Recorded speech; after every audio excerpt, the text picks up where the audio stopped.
Excellent, great. Well, welcome, folks, to and our third stakeholder and public meeting. So this is a stakeholder meeting that is also open to the public, and because some of these issues that we're going to be discussing today are relevant to both. But I want to thank everybody for taking time out of your day to join us.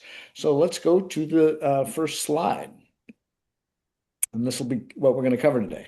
Okay, so what we're going to cover today is do a brief round of introductions. Then we're going to kind of bring everybody up to speed on the project. Many of you have probably attended our previous stakeholder and/or public meeting. But basically what we wanted to cover is kind of what we're going to do, talk a little bit about the purpose of the meeting as well as the purpose of the project, talk about what our process is for engagement and getting involvement. Then we're going to cover the alternatives. We've identified and evaluated different zero emission bus alternatives. We're going to cover those and identify what we're recommending, what we're calling our selected pathway and why, and kind of give a high level overview, and then cover some of the other issues in terms of implementation, addressing things like funding, how this is going to get paid for, and workforce.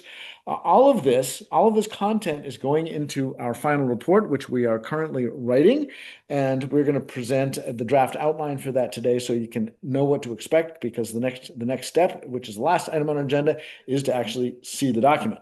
So let's go to the next slide. So what we're going to do is just a real quick round of introductions, who we are. The project team itself Bincy is the project manager. I'm Mike Houston. I'm the principal in charge overseeing it. Stefan, who is here today, is doing much of the detailed analysis, and together the three of us are writing the document. We are supported by the team of Microgrid Labs, which developed the software that we use to analyze the bus, Kittleson helping on hydrogen, Prozio, and Above Board for the outreach and translation. Of course, the client is RABA, and I don't know who from RABA is here today because I can't see it on the screen, but RABA is the client, and this project is funded by Caltrans. And then the project stakeholders are shown here as well. Many of you are represented. Thank you again for attending. Next slide. All right, Bincy is going to give us an overview of the project, bring us up to speed. Thanks, Mike. So as you can see, this is our schedule that we've been following for this project. We kicked it off in early January by focusing on data collection and gathering. We did that in very close coordination with RABA, after which we started assessing existing conditions of the fleet, facilities.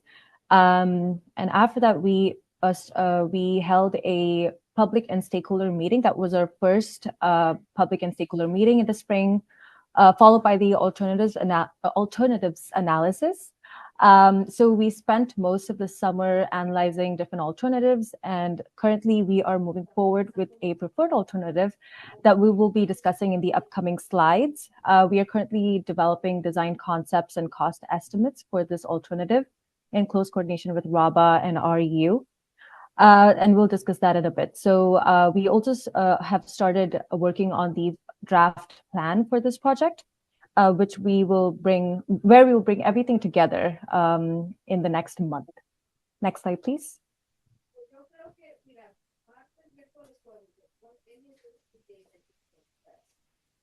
Okay, so like Mike mentioned, this is a Caltrans funded project. So RABA received a Caltrans Sustainable Community Strategy grant to develop a zero emissions bus implementation plan, which is what we're helping with.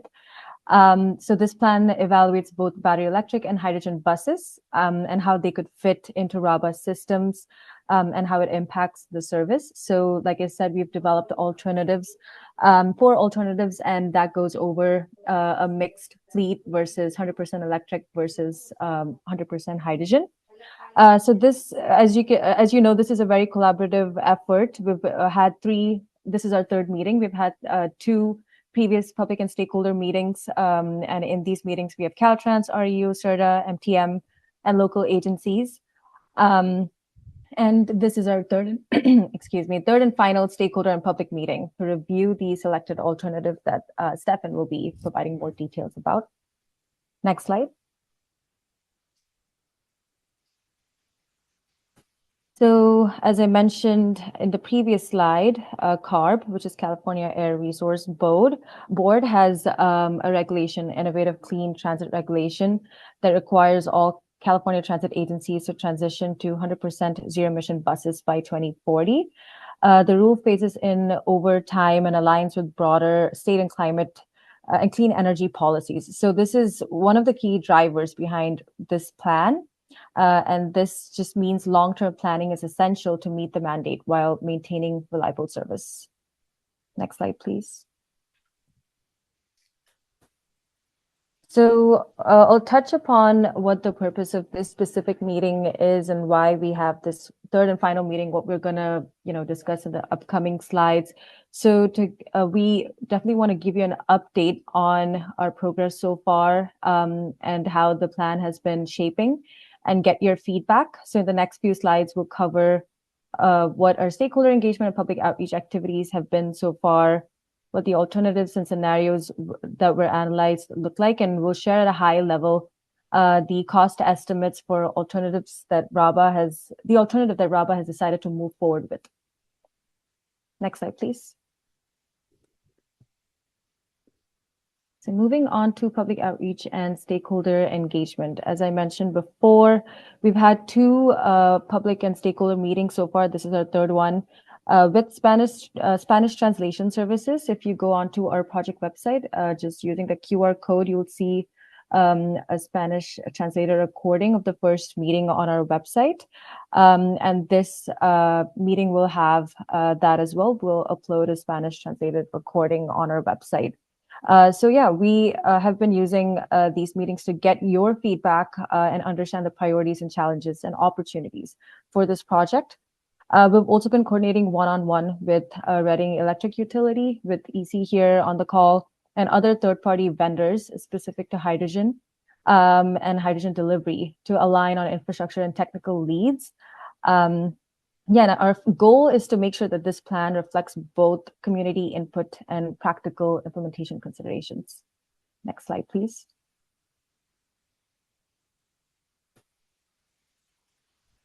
So along with the public meetings, we've also been updating our project website, which again, if you use a QR code, that will take you to the project website.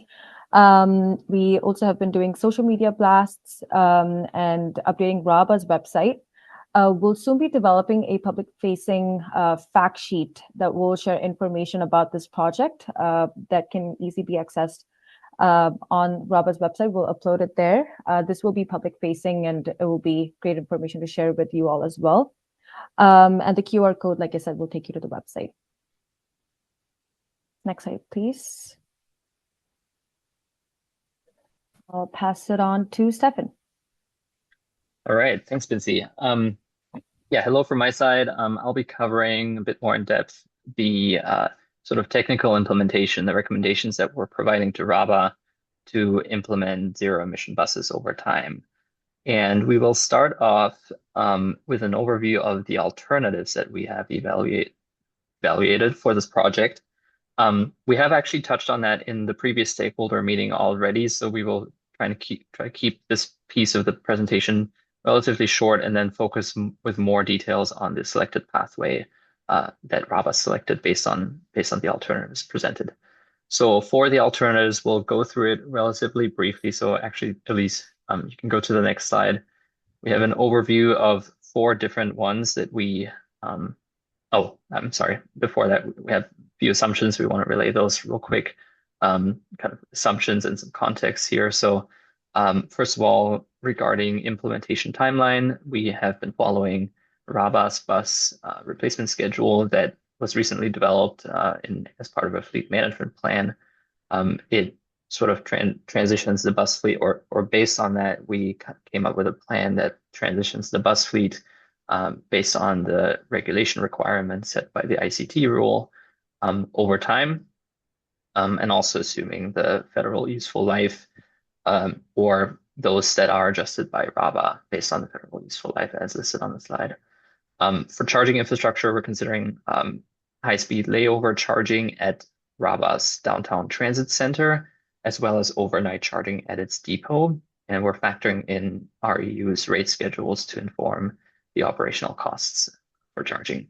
On the hydrogen refueling side, for any vehicle that we are considering for hydrogen implementation, we would be recommending RABA not to install a permanent hydrogen refueling station, but instead to operate a mobile fueling system that's based on a regular delivery of hydrogen to RABA to fuel up its buses. And we're considering a variable cost range since there's quite uncertainty on hydrogen unit cost, which we will get into more detail as well. So now on the next slide, we have an overview of the alternatives that were considered. Again, we listed that in our previous meeting as well, but to recap, sort of, we had 4 alternatives that range from more battery electric contributions to more hydrogen fuel cell contributions towards the bottom. So ranging, number 1 is fully battery electric, where all buses would be transitioning to BEVs, battery electric buses. Alternative 2, where a few routes, specifically 3 routes, number 3, 9, and 99X, would be transitioning to hydrogen platforms. Alternative 3, in which 3 additional routes would be transitioning to hydrogen and the rest to go electric. And alternative 4, in which all of the transit buses and the fixed routes would be transitioning to hydrogen. I should note that when we developed these alternatives, we were looking at the entire fleet, which includes the full-size transit buses, but also some cutaways and passenger vans that support some of the variable services, meaning RABA demand response and RABA runabout. Though there's sort of a way to not have these vehicles be covered by the ICT regulation by just downsizing them below that weight limit for that regulation. It's a technical detail. So RABA has declared the intent not to move these vehicles to zero emissions. So moving forward, the selected pathway focuses on the full-size transit buses. So on the next slide, we have summarized the power needs and infrastructure needs under each alternative that would result from the respective breakdown between battery electric and hydrogen charging and refueling needs. And so without getting into too much detail at a high level, the more you tend to go with the electric side, so the more on the left of the table, the higher the power needs will be to support that electric fleet. The more you go to hydrogen, i.e. on the right-hand side of the table, the lower those electrical infrastructure needs will be, but the more hydrogen demand you will have to have to meet. So on the next slide, we summarize what these alternatives would yield in terms of both capital and operating cost. And again, we won't be covering each and every number in here, but some of the trends include that, again, the more you want to rely on battery electric solutions, the larger your capital expense will be for charging infrastructure to support those buses. The more you lean on the hydrogen side, the more you're going to depend on a reliable and sufficient hydrogen fuel delivery that might be done weekly on a trailer-mounted system to support ongoing hydrogen refueling operations. There are also some nuances between the different alternatives when it comes to the procurement costs of the vehicles themselves, since there are some cost differences that we see in the market between battery electric and hydrogen fuel buses. So those are the general high-level trends. There's maybe on the OpEx side, I'll touch on the fact that the more you kind of tend to rely on hydrogen, the less and less predictable the fueling costs become, as we have to note that the hydrogen market, hydrogen supply market, has not fully matured yet. We do not see sort of reliable and predictable fueling or fuel costs for hydrogen, especially when it comes to more rural areas that are away from the largest urban concentrations in California, in the Bay Area, Sacramento area, and Southern California, which of course RABA is quite remote from. So, the operational expenditure, or OpEx, as shown on the table here, is more predictable when it comes to the battery electric solutions, or the ones that focus more on those options. So we highlighted alternative 2 here with a box because this is the one that RABA has selected because it manages the risk between battery electric and hydrogen fuel cell vehicles or buses with relatively predictable fuel costs, but it does have both fuel options in the mix so that there is some redundancy, which we're hoping can increase the resiliency of the transit system as it moves to zero emissions. So on the next slide, I want to make a few points regarding just elements that we just can't really know yet today. So just some elements that play into the level of uncertainty that is part of this plan. And I just touched on the hydrogen costs, so I'm not going to touch on that a little more, but you can see a trend here in that graph for a different transit agency in the Bay Area that has seen an increase in hydrogen fuel costs over time. And so we don't want to be overly optimistic about the costs there, and that's why an alternative was selected that has relatively low hydrogen reliance. Additionally, the exact speed of technology and battery improvements is unknown. So we, again, don't want to be overly optimistic there and rather tend to be on the conservative side. And similar to kind of cost projections for different ZEB types out into the future, don't want to be overly optimistic there as well. So next slide. Now we want to get into more detail on the selected pathway, which again is essentially alternative 2 with a couple minor tweaks or nuances to it. But to recap, this is the alternative in which 3 routes would be transitioning to hydrogen and the rest would be transitioning to battery electric buses.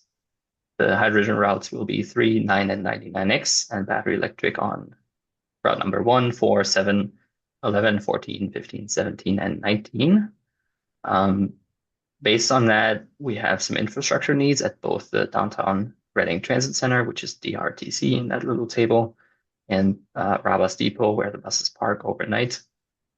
And at the downtown transit center, we would be requiring some high-speed inductive charging systems that are kind of in the ground and non-obstructive to both passengers and buses, which means that we can, with very quick connection time, get those buses charged back up to an extent while they're having their layover at the downtown transit center. And at the depot, we are looking at some medium speed charging options that are capable of giving those buses a full recharge overnight so that they can be back in service the next morning. At a high level, we estimated capital expenditure for this option for both the buses and the charging infrastructure to be 13.7 million. However, we're currently refining those estimates as we're looking at the specific conceptual design of those chargers. For operating expenditure, we're looking at about $750,000 per year, up to 1.14 million. And this includes the expenses to REU in terms of paying for the electricity that RABA will be using, as well as paying for the hydrogen delivered that will be used for the fuel cell buses. As a side note, this kind of compares to about $950,000 of diesel and gas cost that RABA had incurred in one of its recent fiscal years. I think it was 23 to 24. So on the next slide, we want to provide a bit more detail on how the implementation will look like. So this graph may look a little complex. There's a lot of lines on here, but what this shows is RABA's existing as well as future block schedule, which outlines which buses will be serving on which routes during a typical day based on the schedule that RABA has and the routes going to different trip destinations. So the top 3 routes you can see kind of covered with that blue box will be covered by hydrogen buses, which means these buses will not require any midday charging or refueling, and they can run all day because hydrogen fuel cell buses have sufficient range to support that. Some of the other blocks and routes, however, will need to be modified just slightly, actually not impacting any schedule from the passenger perspective. It will just mean that certain buses will serve on different routes throughout the course of the day, and they will also stop at the downtown transit center as part of their layovers at that location to charge and get sufficient charge back into the bus so that it can make its entire block throughout the entire day. So on the next slide, just a few kind of summary takeaways from this block schedule overview, or that revised block schedule. So it will require RABA to deploy one additional bus in addition to what it is currently using on a typical day. And that bus will be taking on certain trips of the 3 buses that are currently serving on Route 4. The 3 buses serving on Route 4 currently will each take on 1 round trip from the bus that's currently serving on Route 7. So again, from the passenger perspective, nothing will change. It's just a different vehicle, a different bus that is serving the same route on the same schedule. The bus serving Route 17 will take on, The bus serving Route 17 will take on 3 trips from the bus that's currently serving Route 1. And that's because Route 1 is one of the most demanding routes in RABA's system, with very little dwell time, as well as pretty extensive daily mileage covered by that bus. So in order for that bus to make it through the day, we're moving a few trips away from that vehicle. Different vehicle will do those routes from the same bay. So from the passenger side, nothing changes. But that just allows that other vehicle to get sufficient charge to make it through the day. On the next slide, we're looking at how that will spatially look like at the downtown transit center, or at least how it could look like. So we labeled these bays. I think there's a certain numbering system, but on this slide, it's just done by letters. And it can shuffle, but just to conceptually show, one side of these 12 bays will be equipped with these charging systems. Those are, in this case, the green symbols or bays with the according letters. And so what that block schedule on the left shows is guidance for each bus as to which bay to park in and or charge in at different times of the day. And it looks a little busy there, but if you look across, most of the blocks are actually going to be in the same bay most or at all times of the day, and some are just going to alternate between 2 adjacent bays. So that is how it's going to work operationally. This is just to avoid having to install chargers at each and every bay, which would be overly cost prohibitive for RABA as an agency to install chargers in every single bay. And on the next slide, we have, in accordance with this plan, some usage rules for these different bays, which means that drivers, as well as of the buses, as well as the passengers, would get this guidance to understand where, in which bay at the downtown transit center, their bus is going to take off from at which time of the day. And as you can see, for most of the routes, it's pretty consistent where it's just going to be the same bay throughout the entire day, making it the easiest we can make it for the passengers. And for some of the other ones, they're going to have to switch between adjacent bays, for example, A and B, for all of the buses serving on Route 4, or between Bay F and L for the buses serving Route 11 and 14. Lastly, we have an overview of how the load profile, meaning the charging load from a power perspective, would look like at that location, since it's kind of it's a really scheduled environment where we know when the buses are typically showing up at the downtown transit center, which of them need charging, and how does that all stack up to the total power loads at that site. So we kind of are optimizing that to an extent where we would not exceed 900 kilowatt. That wasn't a number that we kind of prescribed, but it was just a number that we were able to keep it to without too many operational changes. In this unmanaged scenario, which means sort of whenever a bus pulls into a bay that has a charger, it will charge. In that case, we would get a total site load of 900 kilowatts. If we do some software side and hardware side optimization of that, we can actually keep it below 450 kilowatts. But this is sort of a secondary question. We still need 6 of the bays equipped with charging infrastructure. And on the next slide, we show how that would conceptually look like. So we've got some just high-level symbols there. Each of the sort of green boxes there would be a bus that's charging on a inductive charger, which is noted by these small red symbols there. And we're actually currently working with RABA's team to see if we want to add another 7th charger to provide some redundancy right to the left of that row, which is currently a bus bay that's not used by the fixed routes, but that could also be equipped with an inductive charger to provide some redundancy. And then lastly, we want to show you how that charger layout would look like at the depot. So that's shown on this slide with, I'm not sure how many folks on the call are familiar with the depot layout at RABA's maintenance facility, but there's a sort of a solar canopy that you can kind of see there with a lot of these charger symbols marked up on. So under that solar canopy is where we are proposing to install these overnight chargers that are going to be rated at 50 kilowatts each, which is sufficient to provide an overnight recharge for all the buses, while also minimizing the total site load, because that determines the electricity costs that RABA would have to pay to RE. In addition to those overnight chargers under the canopy, we have one sort of supplemental, actually, if you stay on that chart for a second, one supplemental DC fast charging station that provides some redundancy for both the buses as well as some of the non-revenue fleet that supports the buses. If they ever need a quick charge, that will also be made available.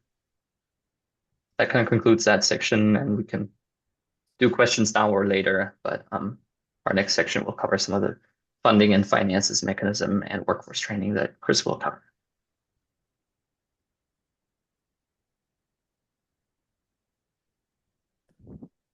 Thanks, Stefan. That was an awful lot. So I'm wondering if we do want to stop and just give people a second. If you have a question, come off mute, drop it in the chat. Yeah, please.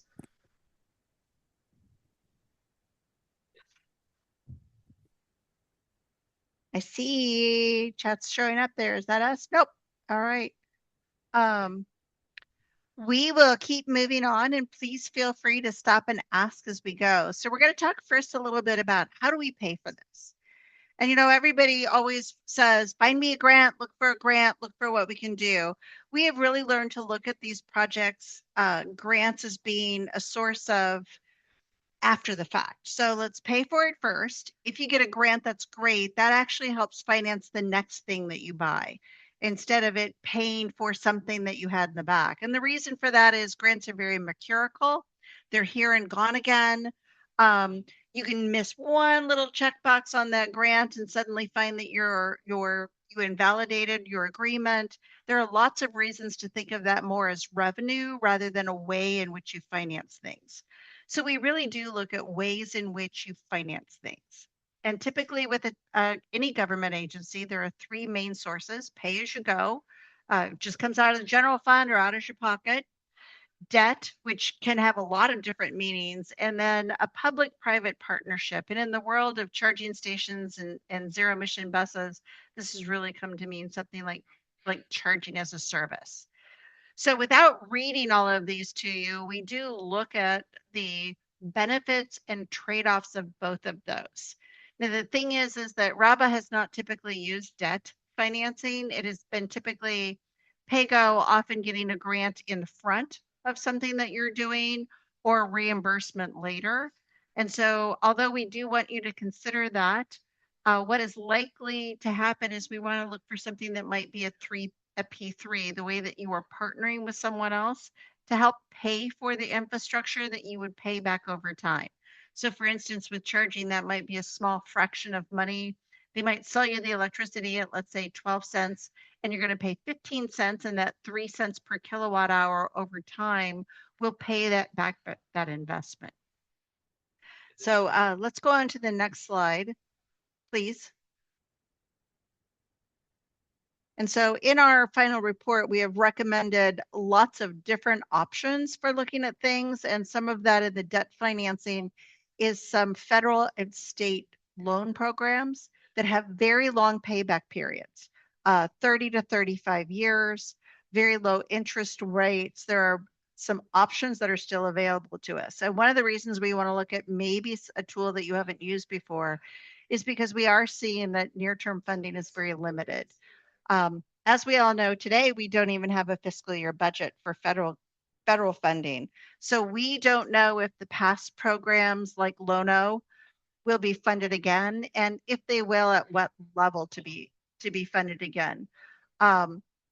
We are also seeing some of the old federal programs that have been around for a long time, like DERA, that's the Diesel Emission Reduction Act, have been stopped, and those won't move forward. We're seeing other things that the parameters are changing a little bit. And while it was maybe focused on just a battery electric vehicle or charging infrastructure, in July, Secretary Duffy loosened those parameters a little bit. He gave more choice. So it could be a diesel hybrid, could be some other things.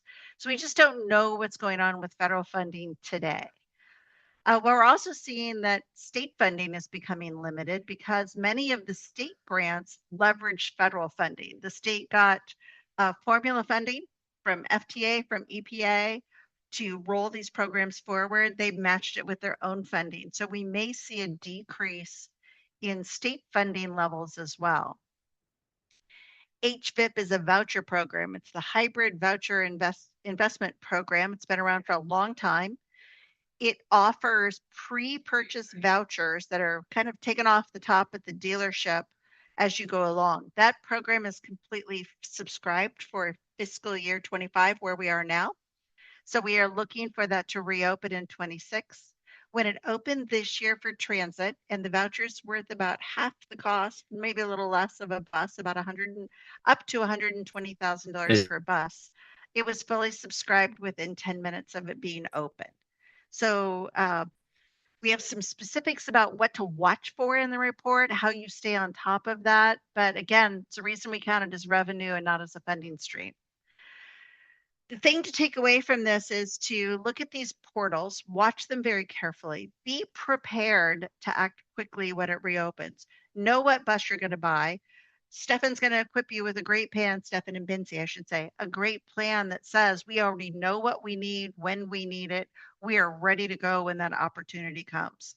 I also want to caution you, you guys have all done grants before. You know that they come with strings, reporting requirements, things that you have to do, steps that you have to take. So just make sure that you are aware of all of those so we don't end up missing one of those requirements. And we can help you with that and make sure you're looking at all of the little parts of a grant to make sure you're getting that in. So let's move on then to talking about workforce. Oh, I'm sorry, I had one more there. I surprised myself.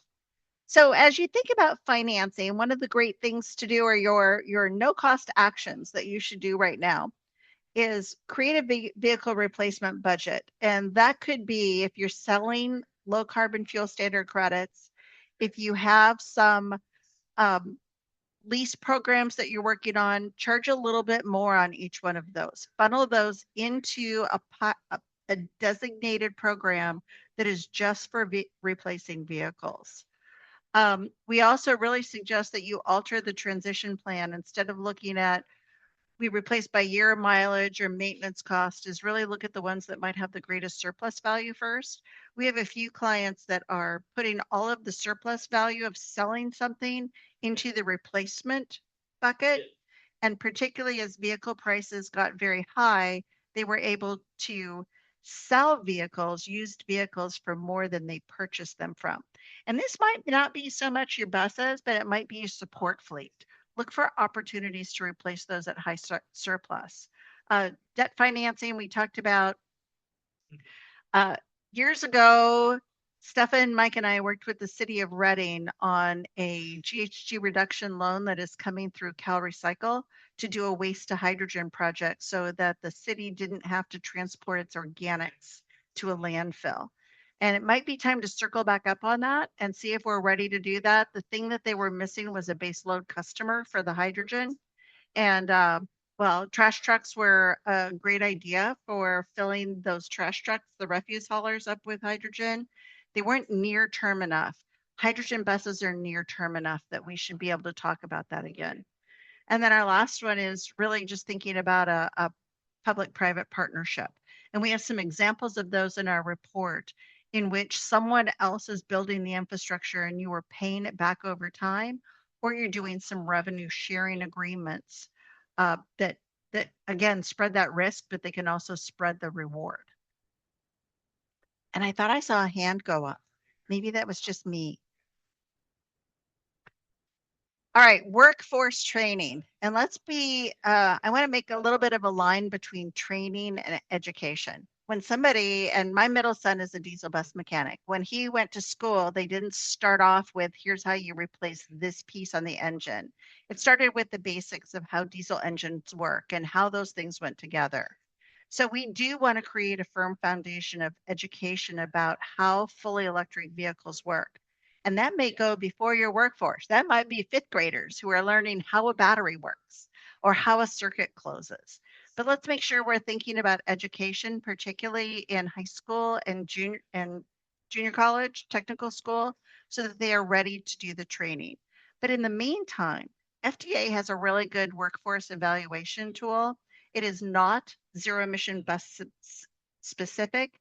It was for looking at all sorts of things within an agency, including the people who are working in the front office or people who are aggregating data. And it's just a great way to see where you've got strengths and gaps in there. Then APTA has a very nice training resource for battery buses. It is not hands-on training, but it's a great toolkit to use. We've got a few other sources of free training that can be leveraged, including those things, Alt Fuel Garage for looking at existing codes and standards for maintenance facilities. And then OSHA has recently released some workplace electrical safety standards.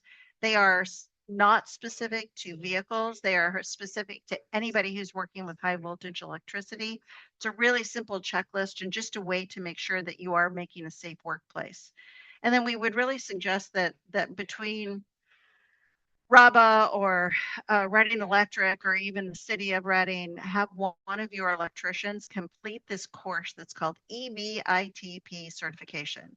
That is Electric Vehicle Infrastructure Training Program. It is only available to people who are C10 electricians, so they have to be a licensed electrician. But many of the past grants and funding opportunities we have seen have required that the person who installs the grant-funded charging station be EVITP certified. It is about a 6-week online self-paced course, not like 6 weeks all day, but a couple hours a day. And then there are in-person proctored tests. The tests are only $125. But it's well worth having somebody on your staff be certified because it helps you then be able to install the charging stations yourself. And I think that was my last one. So questions about, I know everybody loves to talk about money. Let's talk more about money. Questions for me on funding, financing, or training?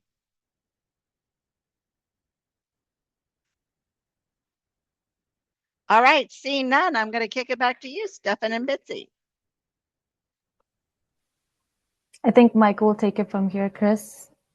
I will. So if we could go to the next slide, that would be what we're going to talk about is the next step. That's the last thing we're talking about today, but we are working on the document. So we've been getting input from you, the stakeholders and the public, and also from our analysis. And we're putting it together into a document that will allow RABA to use it as a guidance tool for implementing a zero-emission bus fleet. And that is the focus of Chapter 4. Chapter 4 is largely a guidance document. But to get to Chapter 4, we needed some context. So that's the first 3 chapters. Obviously, like any good document, it has an introduction to provide a little context. We also are going to be having a very high-level overview of what is there today. So this is the baseline conditions, which is called Chapter 2, but a much more detailed version of that we've already delivered as the existing conditions memo, which is also known as Appendix A. And so you'll see at the bottom of this list are the different appendices. That's where the more detailed documents can be provided. Chapter 3 is a kind of a high-level overview of the zero emissions vehicle market, and under the ICT, the Innovative Clean Transit, the Innovative Clean Transit regulation, there are two forms of zero emission transit vehicles. One is battery electric, the other is hydrogen, and Stefan talked about how we evaluated both of those to come up with the recommendations, which is what we're calling the preferred implementation pathway, which is mostly battery electric with when it's appropriate hydrogen, and that's really what the focus of Chapter 4 is. So again, Chapter 4 is how to implement a zero emission bus fleet focused on both fuel types, which addresses both the operations of those vehicles as well as which includes both charging and fueling, as well as how that's going to affect the overall transit system. The good news is by having a hybrid alternative of using both fuels, in theory, it captures the best of both. As Stefan mentioned, there's a lot of unknowables at this time, so we don't know ultimately, the long term, but I think we have a pretty good idea as to where to move forward. And there'll be an implementation structure talking about how charging gets installed at both the downtown transit center as well as at the maintenance facility nearby, as well as how hydrogen buses get fueled, with some preliminary design concepts that will provide basis for our cost estimates. And then the last of the big chapters are Chapter 5, which is which Vinci talked about earlier, the stakeholder coordination and public outreach, which sets the tone for how this plan was developed. And then, of course, the next steps on implementation. At the bottom are different appendices, some of which you've seen before, including the existing conditions and regulations, an overview of the different technologies that we've been evaluated, and this is where we will put the conceptual site plans for both facilities as well. So that is our draft outline. We are currently developing the document, and Vinci will talk about the schedule for how we put that together.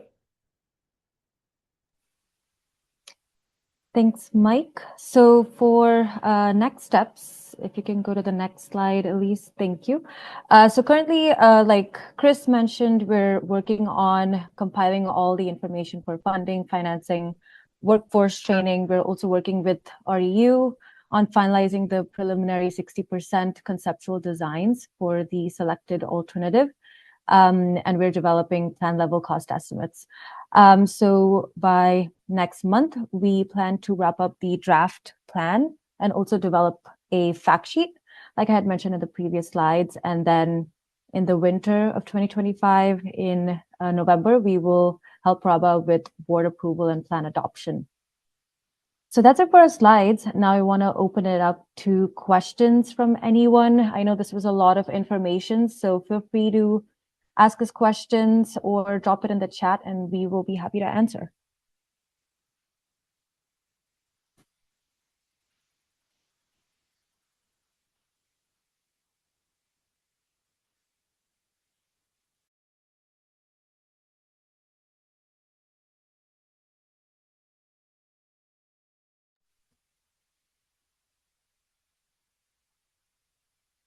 Hearing none so far.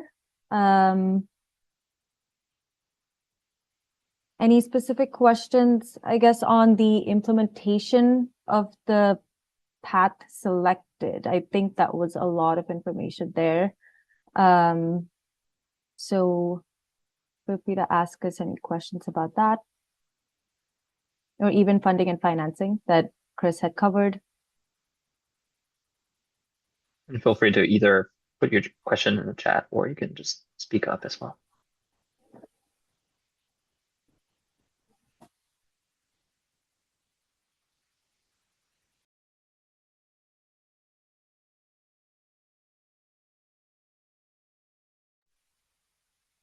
Okay, I think I'm hearing none. Well, thank you all for joining today. This was our last final stakeholder and public meeting. Feel free to go on the website.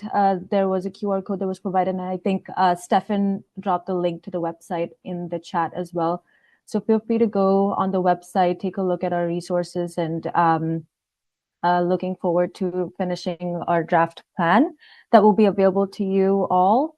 And we have our contact information that we can provide as well. If you have any questions, feel free to reach out to us. Happy to chat more, and we'll be coordinating with the REU to finalize the selected alternative design concepts and plan level cost estimates.